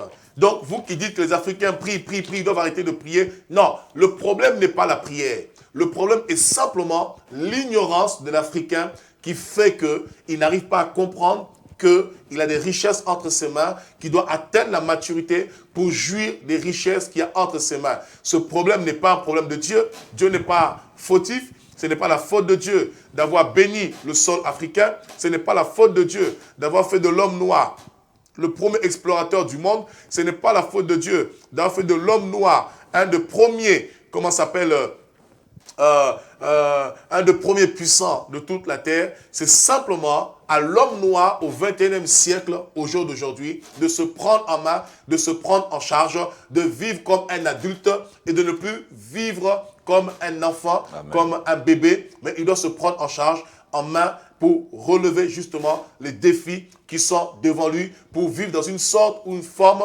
d'autodétermination, dans sa souveraineté totale, parce que chaque nation est souveraine. Donc c'est à l'homme droit de préserver son héritage. Et je pense qu'on aura une émission par rapport là-dessus, où peut-être nous parlerons maintenant de la vision et qui sera liée ou qui fera plus ou moins allusion aux hommes politiques qui nous gouvernent, parce que la Bible déclare si la tête est malade, le corps sera malade, parce que le développement de l'Afrique aussi passe par ses dirigeants, parce qu'il y a aussi un principe divin que Dieu a établi, c'est-à-dire la bénédiction vient de l'autorité jusqu'au bas de l'échelle, parce que c'est l'inférieur qui est béni par le supérieur. Alors nous sommes dans le psaume 68, pour le peu de temps qui nous reste. Si tu as déjà trouvé, tu peux lire. Verset 30, sinon je peux lire, ça? Oui, oui, oui. De ton temple, tu règnes sur Jérusalem, les rois t'apporteront des présents. Les rois t'apporteront des présents. Épouvante l'animal des roseaux, la troupe des taureaux avec les veaux des peuples, qui se prosternent avec des pièces d'argent, disperse les peuples qui prennent plaisir à combattre. Ah. Des grands viennent de l'Égypte. Ah, des grands viennent de l'Égypte. Ok. L'Éthiopie accourt, les mains tendues vers Dieu. L'Éthiopie accourt, les mains tendues vers Dieu. Donc Dieu caractérise l'Éthiopie ici comme étant un peuple d'adorateurs. Mais apôtre, On justement, parle encore plus le même. ce que tu dis là, peut-être je vais choquer certaines personnes, mais Matthieu le chapitre 12, ça rebondit sur ce que tu viens de dire. C'est le Seigneur Jésus qui parle au verset 42. On y va. La reine du Midi se lèvera au jour du jugement avec cette génération et la condamnera parce qu'elle vint, et là on va nous expliquer qui est la reine du Midi, parce qu'elle vint des extrémités de la terre pour entendre la sagesse de Salomon, et voici il y a ici plus que Salomon. Alors, ça c'est fort, ça veut dire que la reine de Séba est sauvée. Est sauvée. Oui, parce que ça là, on parle d'un jugement. C'est-à-dire, Jésus confirme que cette femme-là était une adoratrice. Était une adoratrice, qu'elle est sauvée, et qu'à la résurrection, nous allons la voir, elle va apporter un jugement, une femme noire. Et derrière cette femme, nous savons que c'est un symbole. Ça veut dire que le peuple. Des Africains, des Noirs, et là, c'est un peuple d'adorateurs. Ça veut dire que quand elle a vu Salomon, elle est retournée en Afrique avec la Torah, la parole de Dieu, et on n'a pas le temps parce que comme tu as dit c'est la fin, mais quand on étudie bien, les colons, les missionnaires, les anciens là n'ont pas apporté l'évangile, puisque plus tard nous verrons dans Acte 8 que l'eunuque éthiopien, ministre de la reine de Candace, reine éthiopienne, il vient pour adorer. Comme tout juif pieux.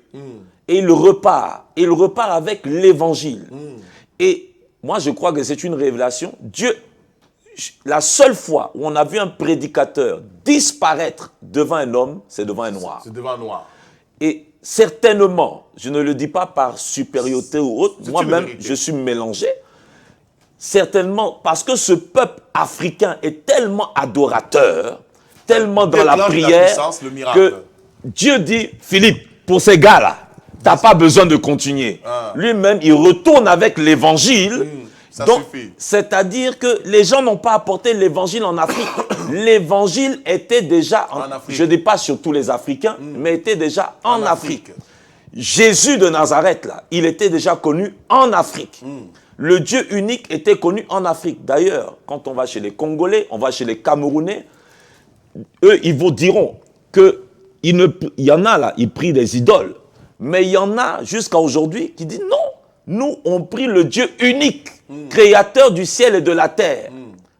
Le Nzambé, là, certains y vont, le Lago, ou je ne sais pas quoi. Ils n'imaginent pas plusieurs divinités. C'est le Dieu unique. Donc, les missionnaires, là, n'ont pas apporté l'évangile. L'évangile était déjà là. On parle d'il y a 2000 ans en arrière. On ne parle pas d'il y a 2 ou 3 siècles. Il y a 2000 ans en arrière. Et ça veut dire que... Avant même 2000 ans, puisque le fait que même soit destiné pour... Voilà, déjà avant même. A pris Manassé et Ephraïm. Il les a inculqués automatiquement la Torah, puisque dans Genèse 49, Jacob, avant de mourir, il dit, mes enfants, venez à mes côtés. Il leur donne le droit d'aînesse. Il donne le droit d'aînesse. De Ruben et comment il s'appelle? Oui, Siméon. Et il dit, je vais vous annoncer ce qui va arriver dans la suite de temps. Donc Jacob donne la destinée prophétique de chaque enfant. Donc ça veut dire que les Noirs avaient déjà la connaissance de Yahvé. Et moi, je veux dire une chose par rapport à la destinée de l'Afrique. Vous savez, Dieu se manifeste chez tout le monde. Blanc, noir, asiatique. Même les miracles, les prodiges, c'est partout. Mais moi-même, je remarque, il ne faut pas que...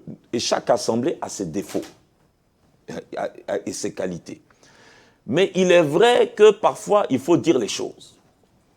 Moi, j'ai des personnes qui m'ont dit, mais il y a une onction, il y a une grâce de prière, il y a une grâce de louange, d'adoration qu'on trouve plus chez les Noirs.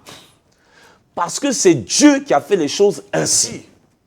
Et il faut savoir une chose. Dans 1 Corinthiens,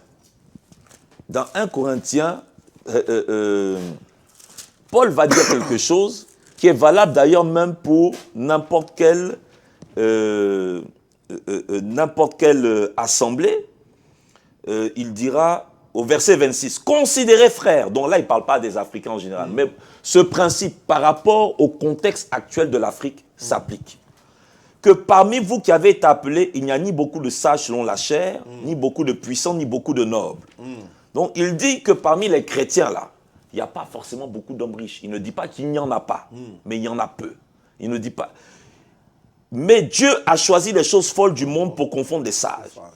Moi je dirais qu'actuellement, Dieu voyant que l'Afrique est psauliée, l'Afrique est volée, l'Afrique est violentée, l'Afrique est escroquée, et Africains, noirs, que vous êtes, écoutez bien.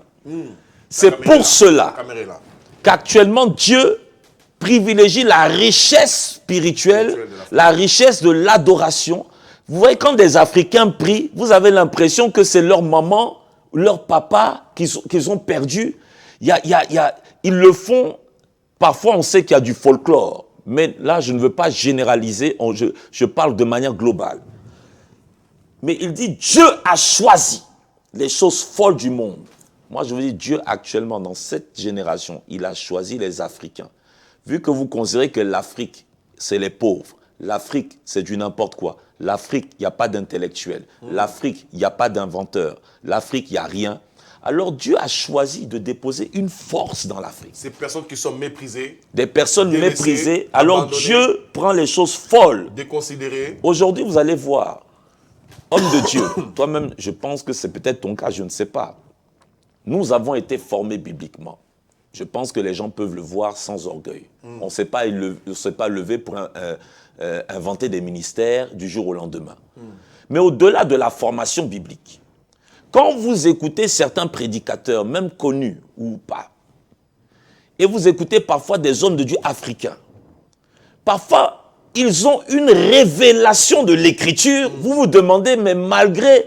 Sans études. Sans études. La personne qui a un doctorat, une licence en théologie, mais je ne comprends pas comment il fait pour décortiquer la Bible comme ça.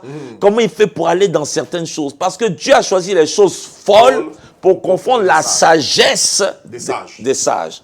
Et il dit, Dieu a choisi les choses faibles pour confondre les fortes. C'est pour ça que même parfois, vous allez voir, ne soyez pas étonnés. Ce n'est pas la manifestation physique qui compte. C'est l'accomplissement et la transformation des cœurs qui comptent. Mais vous allez voir que dans certaines communautés, comme Dieu a vu que les Noirs sont méprisés, c'est pour ça que parfois vous voyez un prédicateur noir, pas que les Noirs, c'est pas ce que je veux dire, qui prêche. Même parce que nous parlons de la destinée de l'homme. Et en prêchant, les gens tombent. Les gens, parce que Dieu veut montrer que ceux que vous considérez faibles, je vais mettre une force brutale. Quelque chose pour vous dire, mais qu'est-ce qui se passe? Réveillez-vous. Mais c'est africain, mais les Africains connaissent quoi? Moi, je suis allé une fois dans une église. Il faut dire les mots, il n'y avait que des blancs. Bien que je sois moitié blanc. Pour le précise, tu es métissé. Voilà. Un côté blanc, un côté noir. Voilà. Très bien. Mais à leurs yeux, moi, j'étais un noir. D'accord. J'étais un Africain. Le fait que je dois... Mais c'est ça qui m'étonne avec même mes frères blancs, mais bon. Et ils sont même allés dire au pasteur, donc j'ai senti qu'il y avait des prières, je sentais que les cœurs étaient fermés. Donc je n'ai fait que enseigner pendant au moins 2h30. À la fin, ils sont allés voir leur pasteur, qui est lui-même africain. Mais je trouvais ça insultant, en disant, oh, vraiment, aujourd'hui on a trouvé un autre Africain qui sait enseigner. Et ils le disent devant moi. Je dis, mais attends, c'est culotté quand même. Mais parce que dans le ton, c'est pas que la phrase, mais la tonalité, la manière, c'est comme si les Africains ne savent pas enseigner. Ils savent pas enseigner. Mais l'enseignement a tellement ouvert les cœurs que le lendemain du programme, j'ai senti les cœurs ouverts. Et là, le Saint-Esprit s'est manifesté puissamment. Au point que le groupe musical, par terre, le musicien par terre, il y avait des démons qui sortaient. Il y a même le batteur et le pianiste qui ont fui la salle. Ils disent qu'eux, ils n'ont jamais vu ça, que Dieu ne fait pas des choses comme ça. Parce que ceux que vous considérez faibles, à un moment, Dieu fait quelque chose de fort. C'est un peu ce qui s'est passé en Israël. Voilà. Y a-t-il quelque chose de bon Lorsque Nathanaël a dit Voilà, à Philippe, quelque chose de bon peut-il sortir de Nazareth. Et c'est le Messie qui est sorti de Voilà. Nazareth. Moi, je vous dis des bonnes choses. Aujourd'hui, Dieu a des inventeurs. Il y a des économistes qui vont sortir de l'Afrique. Il y a des grands leaders politiques qui vont sortir de l'Afrique. Mais c'est pour ça qu'aujourd'hui, les Africains, même s'il y a des Africains qui font n'importe quoi, parce que les Africains ne sont pas les meilleurs. Je pense aussi que les pasteurs aussi ont un rôle à jouer dans ça quand même. Parce bien que sûr. La Bible fait de l'éducation aussi, la Bible. Bien sûr. C'est pour ça qu'aujourd'hui, moi je vous le dis, moi, à plusieurs reprises, j'ai mes frères européens, français qui m'ont dit, mais moi, j'ai jamais entendu l'évangile comme ça. Mais moi, ça fait 10 ans.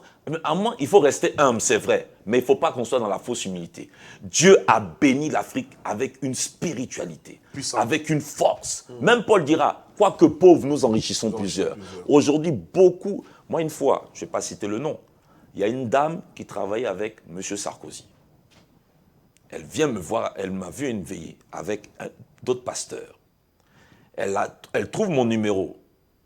Dieu a utilisé puissamment les autres pasteurs. Bon, c'est mon numéro qu'elle a eu. Elle m'explique la situation. Je prie au téléphone. Ça faisait des années qu'elle avait l'insomnie. L'insomnie est partie le même jour. Quelques jours après, elle m'appelle, elle dit elle dort. Elle vient me trouver. Elle était dans plein de réunions politiques. Elle dit elle ne peut pas rester au culte du soir. Elle est venue me voir 3 fois, 3 jeudis de suite.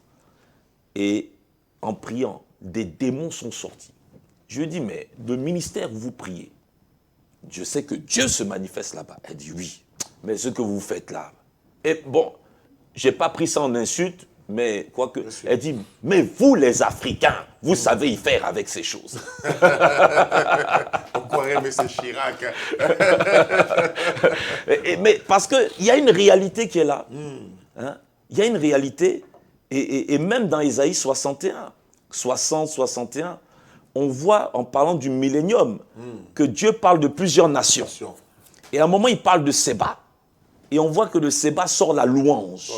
On voit que de Séba, c'est-à-dire, l'Afrique a une grande richesse spirituelle. Les Africains ne prient pas en vain. Les Africains ne cherchent pas Dieu en vain. Les Africains sont une source de bénédiction pour les nations. Moi, je connais même des hommes de Dieu qui sont allés prendre des pères spirituels, des hommes de Dieu blancs, qui sont allés prendre des pères spirituels africains pour avoir les mystères de l'onction.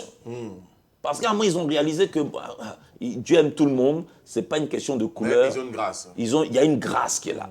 De la même manière que nous aussi, il y a une grâce à prendre de nos frères européens. On n'est pas en train de... Bien sûr, on n'est pas en train de s'opposer. Mais il y a une complémentarité. Voilà, il y a une complémentarité. Nous sommes sur la thématique. Mais comme on est sur une thématique, par rapport à la destinée. Moi, je vous dis, et l'homme noir actuellement, vous ne vous rendez pas compte. Je suis convaincu que l'apôtre Steve, peut-être c'est après sa mort, on dira, oh, il y a eu un grand apôtre, un Africain. Non, avant ma mort, je comprends. Oui, je le souhaite, mais comme l'être humain, c'est l'être humain, hein, moi, je parle même pour moi. Oh, l'évangéliste Steve.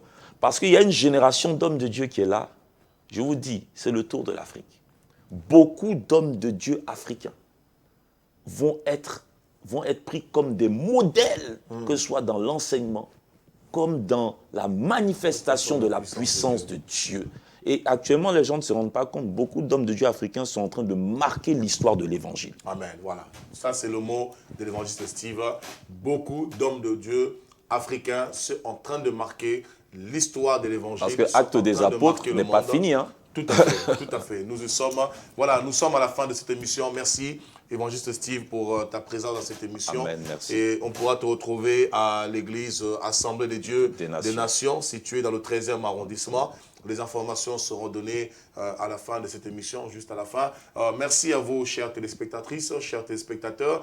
Le but de cette émission, c'était bien sûr pas pour diviser, pas pour opposer les générations, les races, les peuples, pas pour opposer les couleurs, mais au contraire, c'est la complémentarité dans laquelle nous travaillons. Nous voulons simplement éclaircir un petit peu à la lumière de la parole de Dieu, au vu de tout ce qui se passe actuellement, des courants un peu aujourd'hui communautaires qui sont en train de piluler sur partout un petit peu dans les nations, qui galvanisent aussi des foules.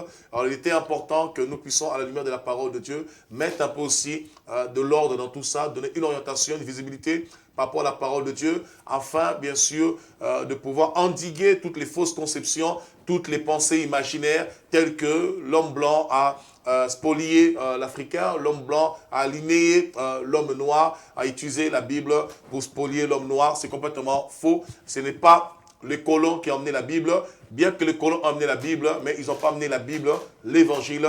Ils ont utilisé la Bible à leur profit, comme beaucoup de religions peuvent le faire, mais l'évangile était déjà en Afrique.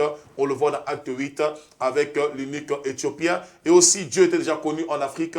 Nous le voyons avec la destinée prophétique, notamment de Jacob. Mais sans même parler de Jacob, si nous remettons à notre père de la foi, Abraham, lorsqu'il arriva en Égypte, Dieu parle à Pharaon à cette époque-là, le prince d'Égypte, en lui disant simplement de ne pas toucher à la femme d'Abraham, parce qu'Abraham est un prophète. Donc Dieu lui a parlé directement. Donc Dieu a parlé au roi de l'Égypte en lui disant, ne touche pas la femme de cet homme, car cet homme est un prophète. Et le roi d'Égypte dira à Abraham, mais pourquoi tu m'as menti? Il fallait me dire que cette femme n'est pas... Ismaël était un noir. Tout à fait. Cette femme n'est pas ta sœur, mais cette femme est ta femme. Voilà, donc c'est vraiment très important de comprendre cela. Peut-être la prochaine fois, nous pourrons parler la destinée des femmes noires dans la Bible, en commençant bien sûr par Ève elle-même, et aussi, pourquoi pas, Agar. Agar, nous avons la Soulamite, nous avons Séphora. Il y a pas mal de femmes noires dans la Bible que nous pouvons voir, qui ont été imminentes, puissantes, et aussi qui touchaient déjà le prophétique et qui touchaient déjà la divinité, les alliances avec Dieu, et aussi le rapport, le fait de communiquer le salut aux nations. Depuis le commencement de la terre, Dieu est un Dieu universel. Dieu n'est pas dans des clivages, Dieu n'est pas dans les divisions. Amen. Lorsque Dieu créa Adam, qu'il soit noir, blanc, jaune ou peu importe, dans Adam, il y avait l'ADN de toute l'humanité. Il y avait toutes les couleurs. À la première émission, nous avons dit, lorsque vous réunissez toutes les couleurs, forme une seule couleur. Donc, dans l'ADN d'Adam, il y avait tous les hommes. Donc, on voit l'universalité de Dieu. Voilà, cette émission, c'était simplement pour mettre un peu d'eau dans notre vin. C'était aussi pour éclaircir un peu les choses par rapport à tous ces courants en ce moment, en fait, bons penseurs, qui se replient sur le communautarisme et inconsciemment aussi qui recrée encore une forme d'esclavagisme, de ségrégation, aussi bien spirituelle, morale, sociale, mentale. Alors, il était important, à la lumière de la parole de Dieu, mettre de l'ordre. Nous espérons que vous avez été grandement édifiés, encouragés par cette émission. Ne manquez pas de nous envoyer vos messages, vos suggestions, vos questions. Nous ne manquerons pas d'y répondre lors de futures émissions. Quant à moi, je vous annonce tous et je vous invite tous à se retrouver pour une prochaine émission. Il est écrit.